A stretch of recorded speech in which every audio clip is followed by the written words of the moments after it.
Welcome everyone. My name is Isabel Varela and I'm excited to introduce to you today the first open source database for network ground source heat pump systems, or geothermal networks for short. So first of all, why do we need these geothermal networks? The map here on the top left is a map of the gas distribution system here in the Boston area. And this is quite an old piping system that some of it goes as far back as the 1800s. And because of that, it is quite leaky, which means that there are unintended methane emissions coming from the system. The map here in the middle actually shows the location of some of these gas leaks in the Boston area. And there's an issue not only for health, for climate, but also costs. So the map here on the top right shows where these piping system needs to be replaced or repaired. And it is estimated that it will cost around $40 billion to fix this piping system in the next 20 years. So why invest a large amount of capital in a gas system that will be at odds with our 2050 decarbonization targets? And why not instead use this capital to build a clean heating and cooling system for the state? So first of all, when we talk about geothermal energy, it can be very ambiguous because depending on the temperature that you get from the earth, the technologies and the uses are different. So here on the left, we see for electricity generation, we need very high temperatures that can be upwards of 250 Fahrenheit, and you would need wells that go very deep, even larger than a mile. For the geodistrict, for heating only, you also need very deep wells and temperatures that are still very high, that can go to 200 Fahrenheit. But what we're going to be talking about today are shallow geothermal networks. So these are ground source heat pumps, but they are interconnected. So it's not a ground source heat pump that is for a single building, as shown here on the left, but an interconnected network of ground source heat pumps where several buildings around a neighborhood are connected to the same geothermal network. So these are much shallower wells that can reach temperatures of 55 degrees Fahrenheit here in Massachusetts, and they can be of depths around 500 to 700 feet deep. So how do these heat pumps work? So at a very high level, for example, as it starts to get really hot in the summer, there is a piping system that is a closed loop system, and it has water circulating through that piping system, and it will move the heat from the buildings to the subsurface in the summer. And as the water circulates through the subsurface, then that water is cooled and then can be used for cooling the buildings. And in the winter, it's basically the other way around. We would move heat from the subsurface into the buildings. And with the heat pumps, then you can reach the temperatures that you want in the building. So these networked geothermal systems are much more efficient than just having single ground source heat pumps at each building. So how does this work? Imagine you have a data center that is rejecting heat year round. And this heat then can then be used by the other buildings down the street. So then you get cancellation, or you meet your thermal needs, or at least partially, even before tapping into the boreholes. So this makes the overall system very efficient. So there's this synchronous cancellation of thermal needs that improves efficiency. And there's also the asynchronous or thermal energy storage that you can get throughout the seasons. So for example, in the summer, when most of the buildings are rejecting heat and that heat is then stored in the subsurface, then this heat can then be used in the winter. And it makes, again, the system more efficient. So why now? Why use these geothermal networks now? So there is a momentum, and there's a combination of different factors for this.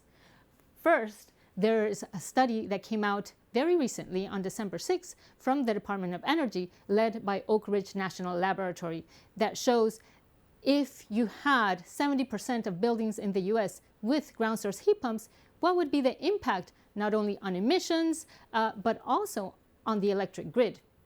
And it shows that we would save from building 410 gigawatts of electric capacity in the nation. You would also save 43,000 miles of transmission lines that you would not have to build when compared to other electrification systems. These 43,000 miles is similar to crossing the US 16 times from east to west coast. So that is significant. There's also momentum in terms of the regulatory changes that need to happen and are happening right now. So gas utility companies are restricted in that they can only provide gas to their customers. So legislation needs to change so that they can actually pursue these network ground source heat pump systems as a way to decarbonize their business. And the reason that it's been looked at as an option to do this is because gas utility companies, they can really scale this system up.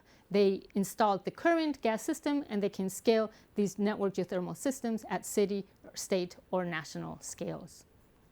And in fact, on December 6th, also, there was the so-called 2080 docket that came out in Massachusetts, where the Department of Public Utilities are actually mandating gas utilities to pursue these network geothermal systems before investing capital into the existing gas infrastructure. And the pilot projects are on the way, and Massachusetts is leading the way. There are a number of pilot projects that have been approved, and most significantly, the very first one in Framingham, Massachusetts, started operations when the ribbon cutting ceremony was just last June 4th. There are other pilot projects that are in the design phase and that will start construction by next year in Lowell, Massachusetts, and in Dorchester in Franklin Field in the Boston area. So what I want to introduce to you today is this database for these network ground source heat pump systems. So even though we are at the beginning stage of these pilot projects, they are expected to increase nationally. So what we want to do is from the start set the stage as to what are the parameters that should be recorded in this database. So it's a public data bank to capture technical and non-technical knowledge about these systems. So why are we proposing to do this? It is to inform and facilitate future developments, so for the benefit of communities that are doing feasibility studies or thinking of doing feasibility studies or are in the design phase of these systems, but also to inform policy as regulation for these systems is in the early stages. So what I'm proposing here are what are the parameters that should be captured in this database. So here I group them into these 9 different categories. So the parameters related to the buildings, to the boreholes or sources and sinks, to the system performance, the coefficient of performance of the system, parameters that are related to the main loop in terms of the emissions that are being avoided, the properties of the subsurface, the costs of each stage, the energy you use, and also the demographics, who is benefiting from these systems. So these parameters can also be classified in terms of basically 3 main groups for these geothermal networks. The buildings or the end user, the main loop or the distribution system, and the thermal sources, or basically the upstream part of this system. So now we'll go into each one of these and look at these parameters in a little bit more detail. So when we think about thermal sources and sinks, traditionally we think about boreholes, but they can also be lakes or ponds or rivers, for example. But even when thinking about boreholes, we can look at, we want to capture if these are vertical boreholes in a more traditional geometrical setting like a grid, or if they are deviated boreholes that have a smaller footprint at the surface. We want to look at the number of boreholes, the geometry of the layout, how is the heat exchanger for these boreholes. For example, is it a U-tube, which is the more traditional method, or do we have a coaxial geometry? And what is the material that is being used for these systems? For example, here on the bottom right, you can see that is the U-tubes that were used in the pilot project in Framingham, in the subsurface. And we're also looking at the other properties of the subsurface, like temperature, conductivity, and the costs that are related in each one of these stages. Costs related to drilling, for the horizontal trenching. And now, as we move and look at the distribution system, or the main loop, we want to capture what is the length of the main loop, what is the fluid that is being that is being used as the heat transfer fluid. Is it 100% water? Does it have glycol or other material? And what is the percentage of that? What is the design temperature for that main loop? And also, we're looking at the number of buildings, the number of borefields that we have, and the number of pumps that are being used to circulate the water. We're also looking at costs at this stage and the demographics in terms of, is this an environmental justice community? When we look at now at each building, there's information that we want for each particular building. For example, what is the building type? What is the weatherization that is needed for this building? What is the occupancy of the building? And we're also capturing what was the previous heating system in order to calculate what are the emissions that are being avoided, what are the type of appliances that are being replaced. For some of the pilot projects, the projects are aiming for full electrification. So that is significant. And whether, for example, there's a heat exchanger at every building. And now I want to briefly mention about the very first pilot project. So it is data from these projects that are being used to populate that database. So this is the very first in the nation utility-led retrofit geothermal network, and it's located here in Framingham, Massachusetts. It is 1 mile of pipe, main pipe, that is shown here on the green line. It serves 37 buildings. Most of them are residential. 31 of them are residential buildings, but there's also commercial buildings. There's a school, a gas station, a fire station. And there are 3 borefields, which are shown here in those locations. So one is in the parking lot of the school, another one is in the parking lot of the fire department, and another one is in a cul-de-sac. It serves about 140 individual customers, as some of these buildings are apartment buildings. They're actually from the Framingham Housing Authority. There are 88 boreholes throughout the 3 borefields. And this is a 2-year pilot project, and the startup was again just this last week. So how is the outlook of these geothermal networks for the state of Massachusetts?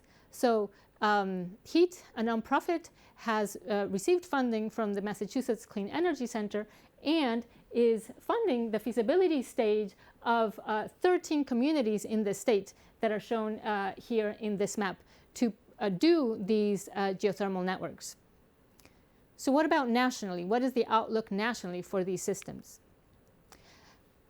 The Department of Energy has funded 11 communities in different states that are shown here in yellow to pursue the feasibility and design phase of these systems. And there are also, some of the existing networks. So these geothermal networks have existed traditionally in university campuses. For example, Colorado Mesa University has a system that has been running since 2008, and it's very efficient. So what about legislation? Here we see the states where legislation has already passed, where gas utility companies are already allowed to pursue these systems, and the states that have filed legislation or that are considering doing that. So there's progress on that front as well. We have interest from the gas utility companies. So there's a coalition of gas utility companies that are interested in doing these systems, and overall there's 23 of them that came together. When you look at the total amount of gas customers that they serve, that is 50% of the gas customers in the US. and 15 of those gas utility companies came to visit the pilot project here in Framingham, Massachusetts. So one thing that we're doing is collecting interest about these systems to inform policymakers. If you're interested in having one of these geothermal networks on your street, you can use this QR code to sign up and express your interest on that. Thank you.